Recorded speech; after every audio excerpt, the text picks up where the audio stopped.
ya. Apa bahasa Indonesianya? Harusnya gitu kan. Bahasa Indonesianya itu sebenarnya jantung. Ya.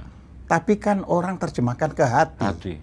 Nah, jadi kan keliru, ya kan gitu loh ya.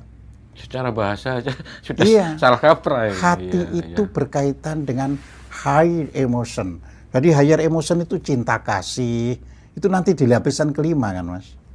Itu cinta kasih, itu hati itu. Lah ini berkaitan dengan naluri-naluri, emosi-emosi yang bersentuhan dengan kehidupan. Perasaan, makanya jantung kita itu dak-dikduk kan. Ya kan? Iya.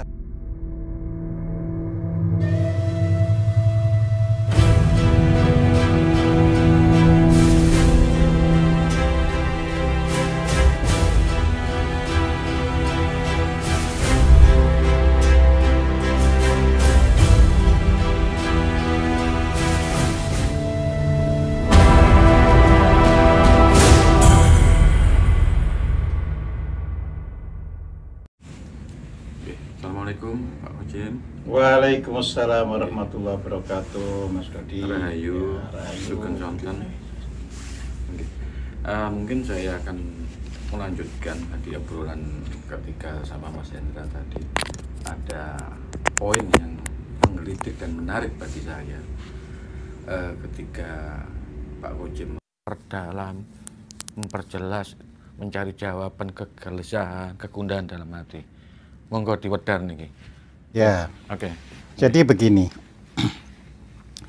Ketika seorang muslim membaca Al-Qur'an ya, tentu harus menyadari bahwa Al-Qur'an adalah salah satu ya kitab yang wajib dibaca. Kan seorang muslim. Iya. Mengapa saya katakan salah satu? Karena ya di dalam surat Al-Baqarah itu sendiri dikatakan bahwa seorang muslim itu mengimani semua kitab yang datangnya dari Tuhan. Akan tetapi kan belum tentu tahu kitab-kitab yang lain itu. Betul. Nah, yang harus diketahui kan yang terakhir yaitu Al-Qur'an, ya kan? Nah, ketika membaca Al-Qur'an ya, tentu kalau secara normatif ya tergantung kepada guru-guru yang mengajarkannya. Nggak bisa tidak. Ya, saya pun ketika kecil ya kan, masih kanak-kanak, masih itu ya mengikuti guru-guru ya. Nah, namun demikian kita tahu kan, ketika guru-guru itu belum terlibat di dalam dunia politik, biasanya pengajaran itu tidak sampai menimbulkan istilah misalnya oh itu salah, itu tidak. Karena guru-guru dulu itu lebih bersifat mendidik ya. Ya, jadi ya Al-Qur'an inilah tuntunan kita, maka kita coba pelajari misalnya apa itu dikatakan di situ ya. Oh, harus ada zakat misalnya di dalam Al-Qur'an. Ya, maka guru pada zaman itu yang mengajarkan zakat etis. Belum seperti sekarang. Oh, zakat kan hanya diberikan kepada umat Islam, ya kan? Dan kalau bukan umat Islam berarti hanya yang mu'alaf. Nah, itu kan pemikiran sudah berkembang. Iya. Pada mulanya ya kalau zakat terus kita lihat di Al-Qur'an ya fakir miskin misalnya itu tidak ada hubungannya dengan agama. Iya, dengan agama gitu loh ya. Nah, mu'alaf itu apa? Mu'alaf itu kan orang-orang yang punya pengaruh ya. Punya pengaruh lalu dia dibujuk istilahnya. Ya. Jadi kalau tidak punya pengaruh dia tinggal masuk kategori apa itu fakir atau miskin. Lah kalau punya pengaruh nggak apa-apa kan. Misalkan ya saya berikan sumbangan ini dari zakat Islam supaya Bapak misalnya bisa berbagi ya. Konteksnya kan itu ya jadinya gitu loh ya. Nah, ketika orang sudah membelokkan pengertian itu, loh kok ini nyangkut politik ini ya, nah kita harus ngerem ya. Kita harus ngerem. Jadi ini supaya kita itu merasa bisa lembah mana istilahnya, bagaimana hati kita itu tenang di dalam membaca Al-Quran. Misalnya Al-Baqarah dibaca terus itu kan ada kaitan misalnya dengan Yahudi, dengan Nasrani, ya kan? Betul. Nah, kita tidak boleh terus loh, kok ini bertentangan dengan kan gitu kan. Jadi terus tertanam pada kita, kita harus benci orang Nasrani atau kita benci orang Yahudi. Kita tidak boleh begitu. Mengapa ya? Tanya pada Pak gurunya kan gitu. Mengapa sih Pak Guru kok di sini nggak boleh ngikuti Yahudi dan Nasrani misalkan. Nah, selama guru itu menjelaskan sifat-sifat dulu itu Yahudi itu begini, Nasrani itu begini, ya, maka orang bisa berhenti sampai di situ. Tapi kalau di bawah politik lain lagi ceritanya, gitu loh.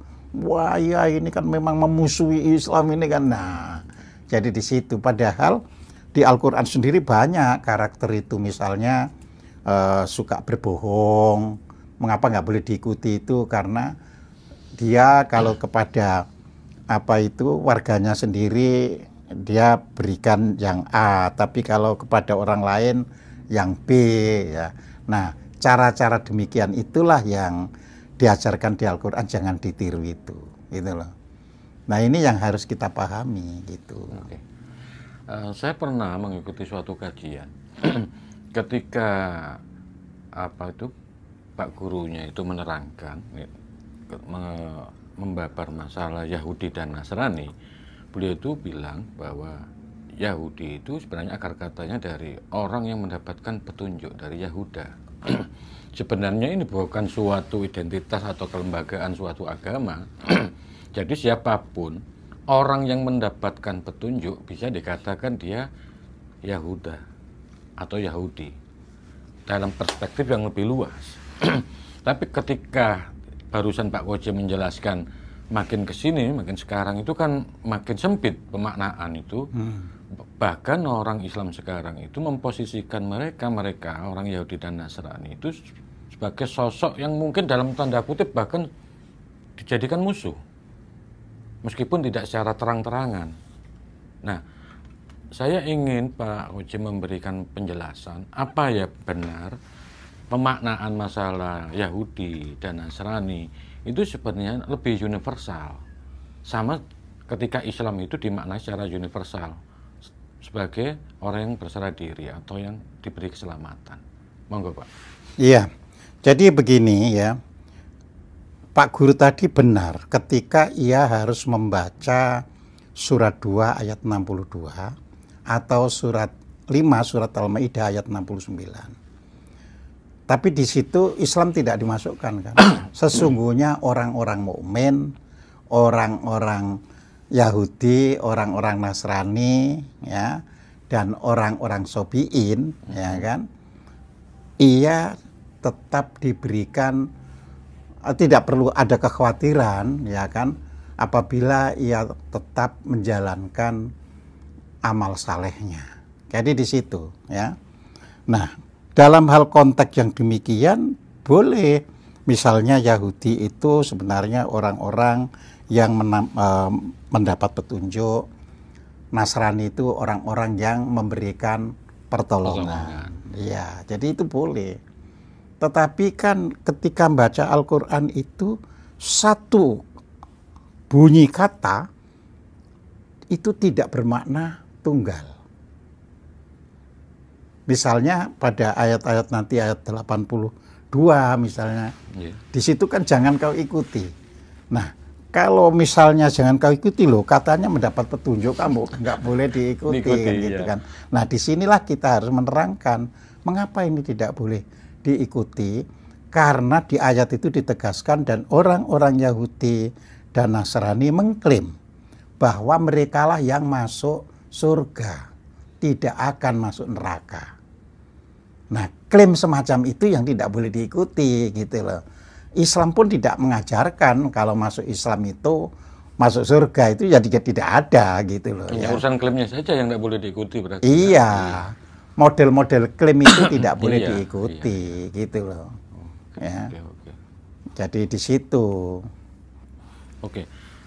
Ini juga ada sedikit apa ya, mungkin pengen pencerahan dari Pak Ojim. Ketika orang mau sholat itu kan ada bacaan inna sholati wa nusuki wa mahyaya wa dan seterusnya. mamati Oke. Di situ ada kalimat apa kata sholat dan ibadah itu secara terpisah.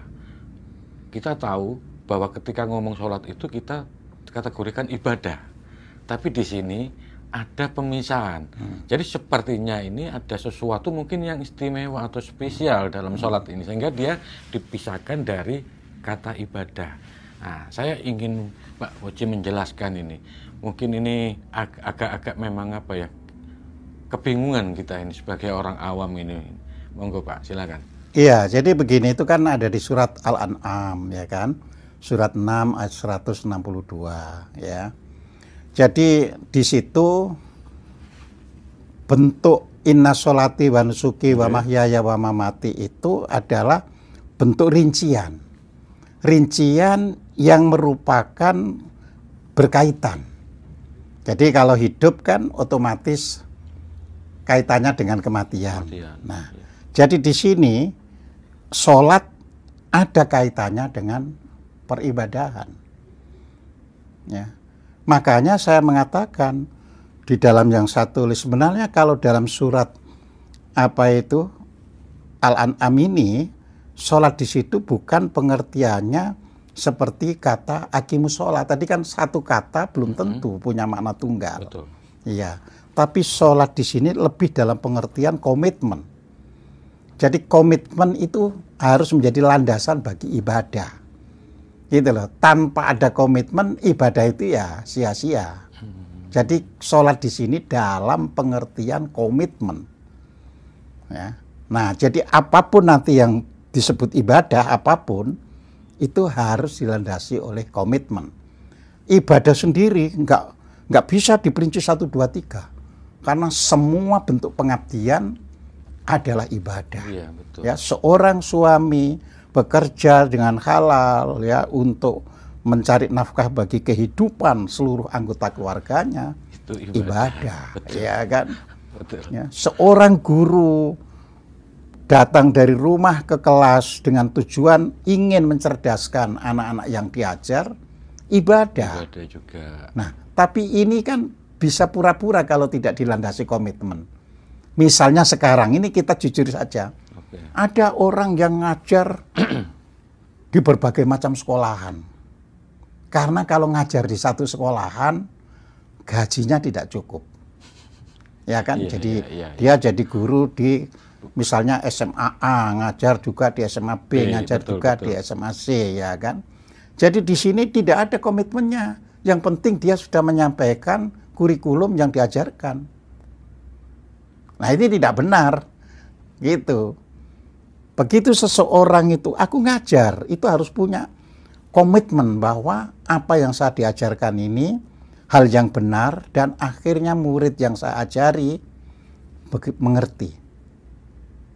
Nah, ini ya. Saya pernah menjadi guru. Sehingga kalau besok mau membuat ulangan, Mas, itu saya betul-betul malamnya itu melek sampai jam 2 malam karena saya harus membuat pertanyaan yang sudah saya ajarkan. Saya kan nggak boleh menjebak murid. Ya. Wah, ini rupanya belum saya ajarkan. Jadi saya harus ini. Nah, kalau sudah ketemu semua yang diajarkan, berarti sah kita memberikan ulangan itu kepada murid. Karena saya pernah ngajar di SMA. Ya. Jadi ketika mengajar di SMA, selalu saya tidak akan memberikan ulangan kepada kalian di luar dari yang saya ajarkan. Nah, itu memerlukan loh seorang guru itu ulangan itu supaya anak itu betul-betul mengerti. Makanya saya membuat soal pun misalnya 10. Saya buat ini sekolah seandainya anaknya ngantuk-ngantuk bisa jawab. Terus nanti dibuat soal lebih sulit sedikit lagi. Sampai soal yang paling sulit. Dengan perimbangan kalau dia sekedar datang di sekolah dan mendengarkan masih dapat angka 6. 5 atau 6. Walaupun nanti ada yang tetap dapat angka 2. Ya, berarti saking nemennya untuk kan gitu kan, nggak memperhatikan gitu. Juga ada yang dapat 10. Saya nggak boleh seperti zaman guru zaman dulu. Ya 10 itu untuk Tuhan, 9 untuk apa ini guru, 8 untuk kamu, juga tidak boleh begitu. Ya, kita buat. Lah membuat soal demikian itu bisa sampai jam 1, jam 2 malam. Ya. Jadi ini pentingnya kita itu mengajar ya orang. Makanya di situ komitmen untuk beribadah, gitulah artinya. Terus keduanya kan wa mahyaya wa mamati, ya kan? Artinya hidup itu melakukan segala sesuatu yang menjadi persiapan kematiannya. Nah, itu tadi komitmen untuk ibadahnya, hidup untuk persiapan kematiannya, karena setiap orang bakal mati. Nah, jadi di situ ya. Dan itu semua lillahi ta'ala gitu loh ya. Bukan karena ada apa itu urusan ekonomi, ya, finansial, urusan ekonomi, ya, urusan dipuji, betul, urusan betul, ini betul. itu ya, tidak ada pamrih lah gitu. Dari salah satu buku yang jenengan tulis itu ya, tentang apa itu 7 lapisan 7 lapisan tubuh atau jiwa itu, ini ada pertanyaan Pak Ujim tentang mungkin ya, apakah dari 7 lapisan itu ya, kira-kira lapisan mana yang mungkin sering orang itu mengabaikan karena mungkin apa ya, entah karena kecetekan, keminiman literasi atau ilmu, dan kira-kira nanti apa dampaknya dari misalnya sampai terabaikan itu dalam istilahnya kehidupan sehari-hari secara nyata itu. Iya, jadi 7 lapisan itu adalah proses melatih diri berkesadaran, intinya itu begitu ya, proses melatih diri berkesadaran ya. Nah tentunya orang hidup ini banyak mengabaikan yang semakin ke atas ya kan. Jadi contohnya gini kan, yang pertama itu adalah lapisan koser. Koser itu adalah lapisan material. Jadi orang hidup itu kalau mengikuti hukum Maslow ya, adalah memenuhi kebutuhan hidupnya, fisiknya. Ya. Nah, pasti nggak diabaikan di situ, ya kan? Jadi kebanyakan orang di situ selalu mengerjakan, gitu kan. Terus yang kedua ya, ini lapisan soder ya. Yang namanya lapisan soder itu adalah mulai menyadari fungsi hidup itu. Maka disitulah orang itu mulai ingin berteman, ingin bergaul dan sebagainya. Ini melibatkan pikiran berarti. Loh, selalu. Iya. Ya kan, makanya kita diberi pikiran itu. Yang untuk lapisan kedua ini titik beratnya di pikiran, sadar ini. Apanya? Sadar ini. Bukan, ya ini masih gerak dari naluri kan. Kan nalurinya orang itu ya ingin berteman, ingin itu dan sebagainya. Oke. Ya kan? Masih belum berbahaya kalau orang menguasai 1 sampai 2 itu. Ya. Nah, bahayanya manusia itu karena tidak mau ya melatih diri di lapisan ketiganya. Ya, itu namanya lapisan kolbu, lapisan jantung. Ya. Jadi sampai di situ manusia gampang sekali terdorong untuk emosi. Ya. Jadi kalau masih 1-2 itu masih naluri, masih baik-baik saja. Iya. Tapi begitu sudah kolab, ini emosi. Ya. Nah, di lapisan 3 ini bahayanya apa? Orang mudah sekali didoktrin, didogma. Nah ini kan. Hampir semua orang beragama, saya tidak mengatakan semua orang beragama, tapi hampir semua orang beragama itu terjebak di lapisan 3 ini. Jadi hanya main emosi, ya, nggak ngangkat istilahnya. Ya. Makanya nggak cocok dengan orang lain, langsung marah, wah itu sesat itu anu. Ya. Padahal Padahal dia yang mengatakan sesat itu mungkin sesat sekali, tapi orang lain yang sudah dikatakan dulu sesatnya. Jadi itu adalah lapisan ketiga, Mas. Lah di sini agama guru-gurunya loh gagal untuk mengajarkan. Seharusnya minimal lapisan ketiga ini dihasilkan dulu supaya orang tidak gampang emosi, supaya orang ya. Jadi makanya bangsa-bangsa yang dapat dikatakan masih terasing, gak gampang emosi loh. Ya, bayangkan kan dulu orang-orang Barat itu masuk ke Amerika Latin, orang Indian itu nerima mereka. Justru yang emosi orang Baratnya akhirnya membunuhi orang-orang genosida itu akhirnya. Bangsa Nusantara bisa menerima migran dari manapun. Ya, dari Arab, India, dari Cina, dari Persia, diterima semuanya. Berarti secara emosional ia bisa memahami, oh ya dia butuh makan, ya di sini nggak kurang, oke monggo. Ya, ini penting. Tetapi justru pendatang nanti emosi, ya pendatang itu merasa mau datang kok minta lebih luas gitu kan, tapi faktanya kan begitu kan. Ya, akhirnya emosi. Nah, dengan banyaknya pendatang ini secara tidak disadari dalam prosesnya membuat ya bangsa kita juga terpancing untuk emosi. Nah, akal pikiran itu baru di lapisan keempat. Ya. Tujuannya ya tentunya sudah tidak emosi lagi, karena orang setelah tidak emosi maka digunakanlah akal pikiran ini untuk bisa menemukan cara-cara hidup yang lebih baik, untuk bisa bekerja sama yang lebih baik dan sebagainya. Ya. Jadi sampai 4 ini sebenarnya landasan yang harus ya istilahnya bisa dilaksanakan oleh setiap orang sebenarnya. Ya, yang 3 itu nanti itu ya lebih berat lagi. Loh, lebih berat lagi kan. Nah, ada yang menarik ketika poin ketiga ya mengenai kolb ya. Barusan Pak Kocim bilang bahwa ini banyak kegagalan dari para ulama yang mengajarkan ini. Mungkin apa yang faktor-faktor yang menyebabkan para ulama itu kok tidak bisa, kalau dikatakan gagal, apa karena mungkin mereka itu belum memahami secara utuh atau mungkin gimana Pak Kocim? Iya, karena gini kan, kolb itu bahasa Arab. Ini dulu yang harus kita pahami. Iya, kolb itu bahasa Arab. Ya. Apa bahasa Indonesianya? Harusnya gitu kan. Bahasa Indonesianya itu sebenarnya jantung. Iya. Tapi kan orang terjemahkan ke hati.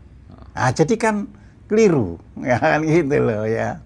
Secara bahasa aja sudah salah kaprah. Hati itu berkaitan dengan high emotion. Jadi higher emotion itu cinta kasih. Itu nanti di lapisan kelima kan Mas.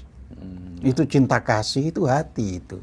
Lah ini berkaitan dengan naluri-naluri, emosi-emosi yang bersentuhan dengan kehidupan. Makanya jantung kita itu dak-dikduk kan. Ya, kan? Iya kan nggak ada atine dak-dikduknya nggak ada. Ya, waduh jantungku berdebar-debar kan nggak ada, hatiku berdebar-debar kan gitu kan. Tapi kalau kasih sayang kan, wah orang itu hatinya bagus kan seperti itu ya. Nah, kesalahan ulama itu tidak melakukan ya literasi ya dari bahasa Arab ke bahasa lokal kita ini, apakah itu Jawa, Sunda dan sebagainya ya. Padahal dikatakan di Al-Qur'an itu, dikatakan di Al-Qur'an ya, kolb itu bisa menjadi sumber penyakit ya. Misalnya kan di dalam Al-Qur'an kan dikatakan fi qulubihim maradu wa zadahumullahu maradu. Di hati mereka itu sudah ada penyakit. Lalu Allah membiarkan penyakit itu bertambah-tambah. Tapi diterjemahkan kan, Allah menambahkan penyakit. Padahal terjemahan yang benar itu menjadi bertambah-tambah kan gitu kan. Lah wong Allah itu sudah jelas kasih sayang, ya. Jadi kalau di dalam Asmaul Husna yang menjadi urutan, ya, atau susulan asmanya adalah Allahur Rahmanur Rahim. Itu patokan. Jadi kalau tidak bersifat Rahman dan Rahim berarti bukan Allah, gitu loh, ya. Jadi Allah itu Rahman dan Rahim, ya. Nah, disinilah ketika dikatakan fi qulubihim maradu, artinya Allah memberitahu, loh di hati mereka itu memang ada penyakitnya, kan gitu kan.